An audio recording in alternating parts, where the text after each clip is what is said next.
What's up, YouTube? It's your girl Shayla T, and welcome back to another video, and welcome to my Mommy Mondays. Okay, let's get right into it. So today, thank you for joining me. I have a story time about my son and him being delayed in his gross motor skills when he was about 6 months. So let's get into it, y'all. So first, I want to just start off is, what is gross motor skills? Like, what does that even mean? Because before I had baby Anthony, oh my gosh, it had been 8-9 years before I even had a baby. So I had to refresh myself on everything. And currently, I still have to refresh myself because things are totally different.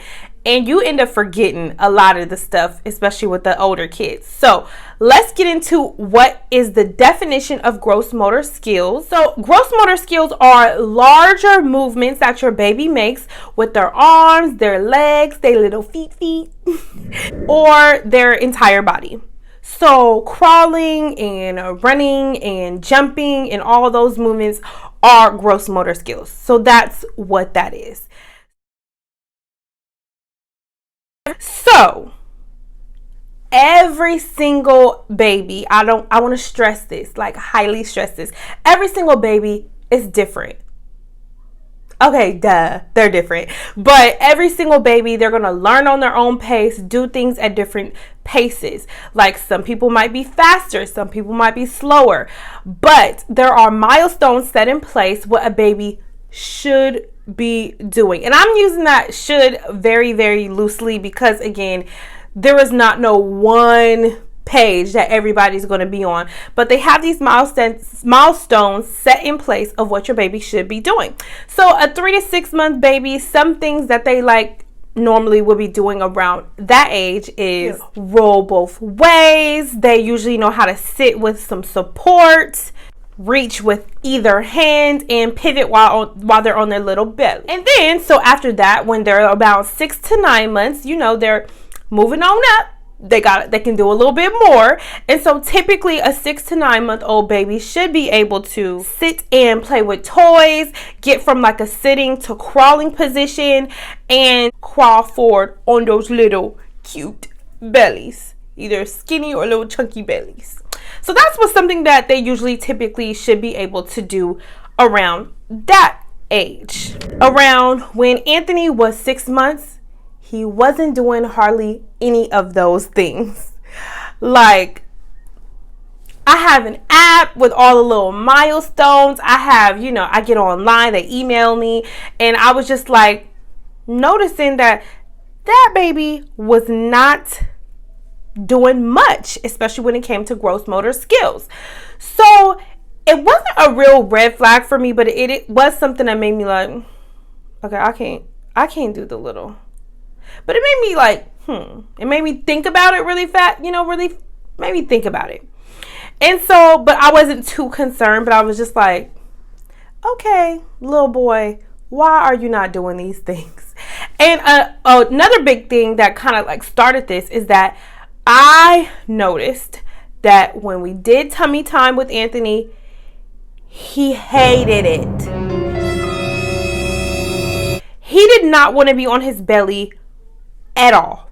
Like, we would do the tummy time and he would just scream and cry. And it's just like, I can't let my baby cry. I can't let him cry. His dad will be like, he's fine, he's got to learn how to do it. But I'm just like, no, he clearly hates this. So like, we got to get him up.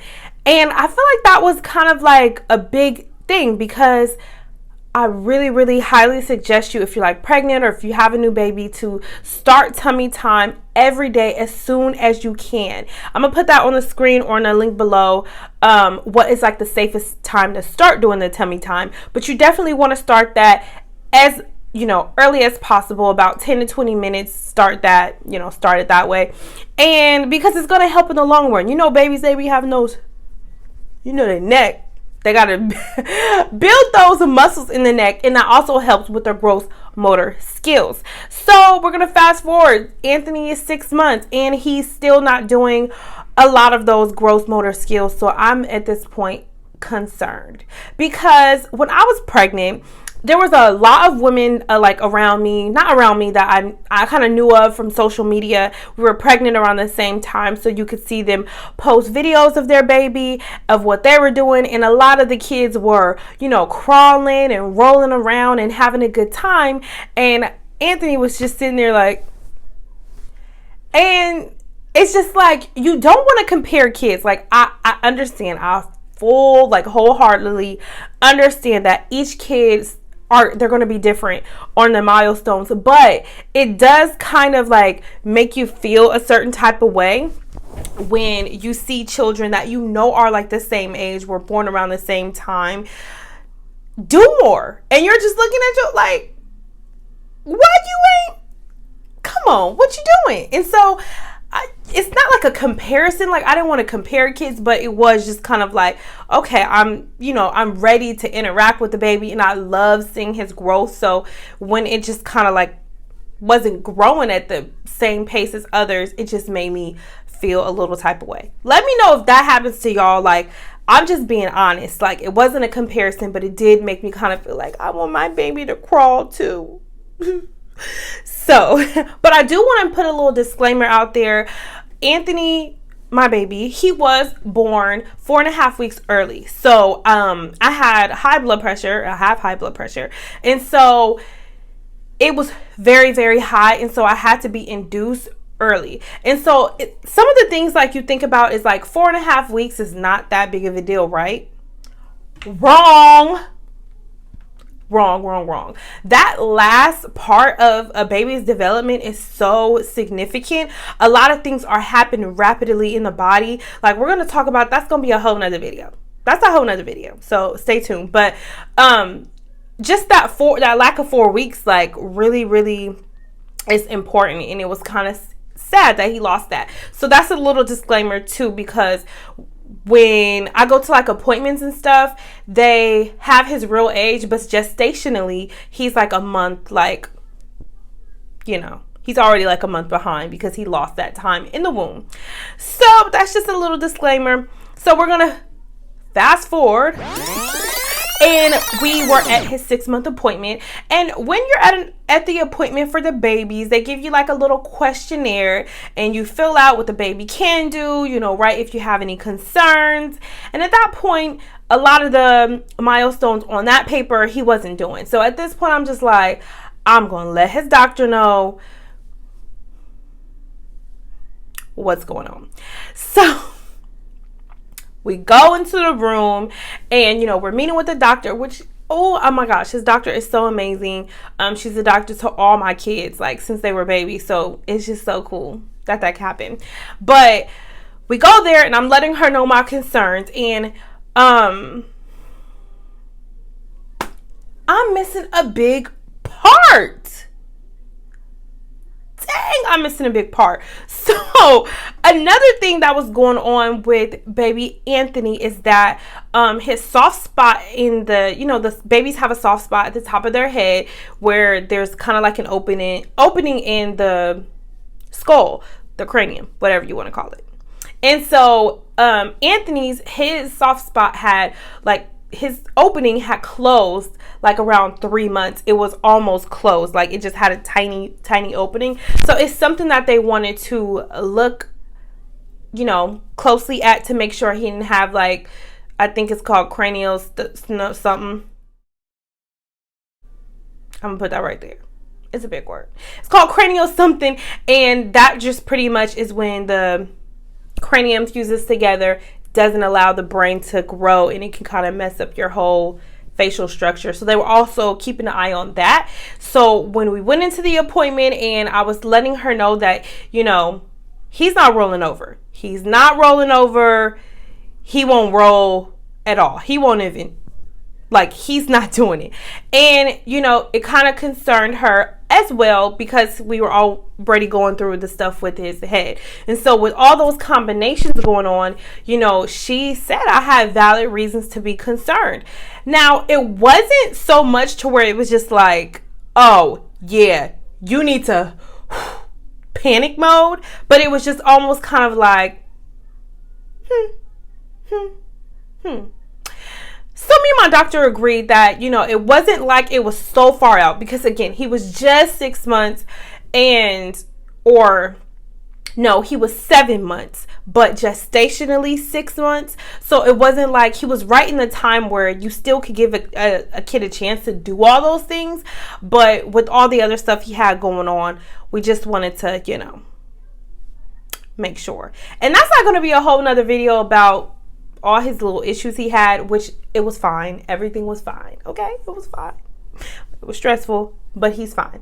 So she then referred me to an outside place. It's funded through the state, where they do a lot of therapy. And so we went there to have an appointment to see if he qualifies for in-home physical therapy. And they do this test on the kid, on the babies, kind of figure out what he needs. It's like an interview, and you bring the baby there and they see if he needs services. Now, when they did all these tests on him, they were like, ugh. He was right on the border, because it was he technically didn't qualify. And what I mean is that he kind of knew how to do most of the things. He just wasn't rolling over. And so they were just like, ugh, should we give him services? Should we not give him services? They were kind of on the fence, but they just decided to just go ahead and get him in, which I'm so thankful. I'm so thankful, because it is a state funded thing, and you don't have to pay for it. That's good too. It's free. And so and it's something that you can have for 5 years. So they approved him for that, and I had an in-home physical therapist come to the house once a week. No, 2 times a week. No, it was once a week. So she would come out every week, once a week, and do exercises with him. And it was so good. I'm telling you, I was just excited, because a lot of this was, again, trying to just help him along his way. And yeah, so she would come every week. It was good. And when I tell you, about 2 weeks into physical therapy, y'all already know what happened. He was rolling over, dang near standing up, almost dang near walking. And it's just it was so crazy. I'm I swear he wasn't doing nothing. He wasn't doing anything. And he was just doing it all. We didn't even do physical therapy long before he had already met and exceeded his gross motor skills. So it was just he was just doing his own thing. And then, he started walking, and she just said, y'all don't need me. We're just going to discontinue services, because she was coming once a week, and then he was doing so well, she would limit it to every other week, and then we were doing it once a month. But then it was just to the point that we were just hanging out, chilling, talking. He didn't even need anything. So she was just what's the point? The point. There is not no point. So we had ended services. So yeah, that's a lot. It feels like this is a lot, but it's really not a lot. But to make a long story short, he, got his gross motor skills intact. Right now he's doing well. He's not really talking as much. I know y'all here you go. Here you go. Here you go.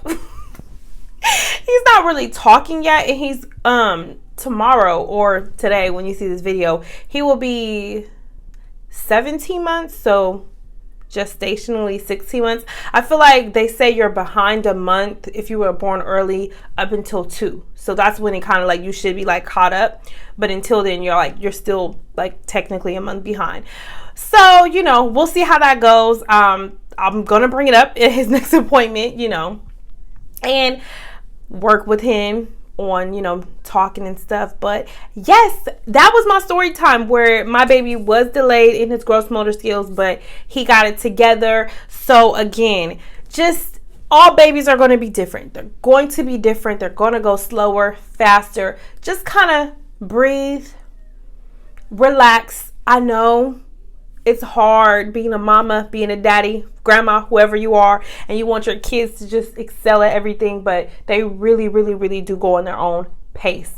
And it's going to be okay. Even if they do have a delay, even if they do have something wrong, it's going to be okay. All you can do is address the issues and go from there. So that's all for today. I want to know what y'all think. Has this ever happened to you? Was there a time that you were scared that your baby or your child wasn't doing something that you felt they were supposed to?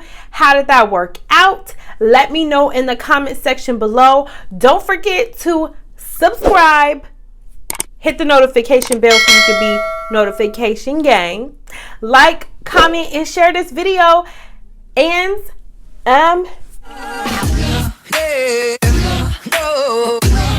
no.